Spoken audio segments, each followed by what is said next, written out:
These are enormous times for all of us, wherever you live in the world. The coronavirus pandemic is changing life as we've known it and inviting us all to become graceful with change and to harness whatever resources we have to adapt to a new possibility for life. So while I feel immense compassion for those who are struggling with sickness directly, those who have lost loved ones, those who've lost their job or their income, those who are afraid, and I feel immense gratitude, and my prayers are very much with those on the front lines who are doing their very best, often at great personal risk, to serve us in the medical profession and other professions. At the same time, I feel immense excitement at the spiritual opportunity that this coronavirus pandemic invites us to and could be for us all. All the great world's traditions have been inviting us for a very long time to turn more substantially within, to quiet down the extraneous seeking and doing, and to truly come home to that within us all, which is always peaceful, always luminous, where the source of the clarity and the strength and the love and the peace always lives. And yet, haven't we all resisted that invitation? Haven't we all gotten caught up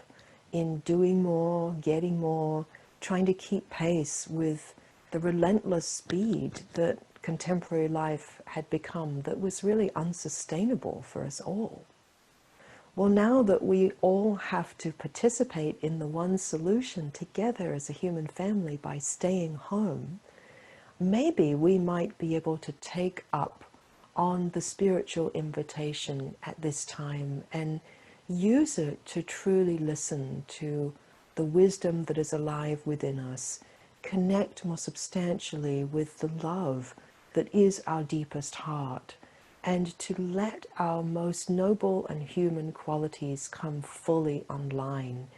that we may really rise out of egocentricity that's always about me and my and what I want, and instead really find the meaning and the joy and the value of what ennobles us and allows us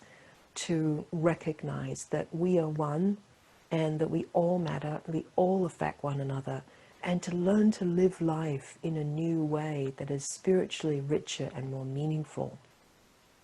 Well, we're going to need some help with that, because the way our ordinary life has been set up usually hasn't been oriented so well around what truly serves that shift in consciousness. So I'm offering 2 home retreats in the coming months to help you harness this time for deep spiritual awakening, and not only spiritual awakening that helps you to connect inside with the spiritual resources that help you to remain calm and clear and address the things that scare you and learn to relax out of the contraction of egocentricity as it lives in you, but more importantly to connect more deeply with the luminosity and the fundamental goodness, with the grace that you are, not just for your own benefit, but so that you and I, and we can all rise into being the graceful human beings that we've all been created to be.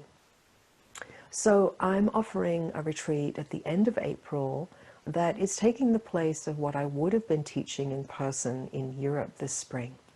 The subject is embodying grace in uncertain times. So this is going to take place on 5 days from April the 27th,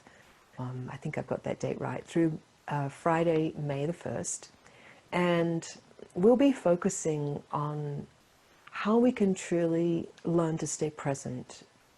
ground more substantially, and that within us, which is never rocked, which is truly stable, so that we can open our heart to everything that we find, all that concerns us, given this situation, and learn to befriend the unknown, which is really the heart of the spiritual path, and to learn to open into mystery with presence, with love, and with compassion. We're also exploring how we can allow our deepest gifts and our love to come forth in ways that help and heal and serve, and to really join together to explore what it means to embody grace in our daily life. Then I'll be offering, oh, by the way, that retreat is in a time zone that should be very friendly for the Europeans. I will be getting up super early, and it's also doable for people who live here in America as well. So I hope you'll consider that possibility. And then there'll be another retreat at the end of May, and that is on the theme Wake Up and Love. And that is taking place as a substitute for 2 retreats I was scheduled to deliver on the East Coast of America and also in California, where I live. So we'll be exploring at that time what it is to really contact real love, and how you can get a deeper seat in the boundless love that is your deepest heart, and dissolve some of the obstacles to accessing that, and moreover bring that love and goodness further and deeper into our world with creativity and joy. So the specific emphasis on that retreat is about love and dissolving the blocks to it. But in both retreats, inevitably, we will be working with whatever themes are for you. Whatever it is that you most need to harness this time and all that is that you're dealing with inside of yourself, understandably, fears, anxiety, uncertainty, instability, the unknown, that we're all dealing with together, and help one another to address those things and turn them into the path of awakening. So I want to also let you know that I have done an experiment before. I gave a home retreat of this nature to local people here in California a couple of weeks ago. And what we all discovered was that it's surprisingly intimate. The Zoom platform works very well. We still chant, we still pray, we still do breakout inquiry together. And I've been really having fun turning this into an art form and making it a really beautiful experience, and building further things into the retreat that help you take beautiful care of yourself in ways that you can at home. And some of the feedback we've received is that while normally going somewhere else for a retreat is nice and wonderful, it gives us a break, at the same time doing a retreat from home is immense support to really look at your life and learn to live differently in your home environment. And honestly, that's mostly what we need, to support one another to make deep and real changes, not only in the week that we do a retreat, but so that we can really live that way, learn to live with a rhythm that serves us to stay connected inside to what's true and live from the depth of our being. So while we all need to practice physical distancing for our health and in service to one another, there is no need for us to distance in the realm of the heart or the spirit. In fact, it's quite the opposite. So I hope you will consider really taking me up on these invitations and joining me from my home to you in your home, with mighty companions by your side,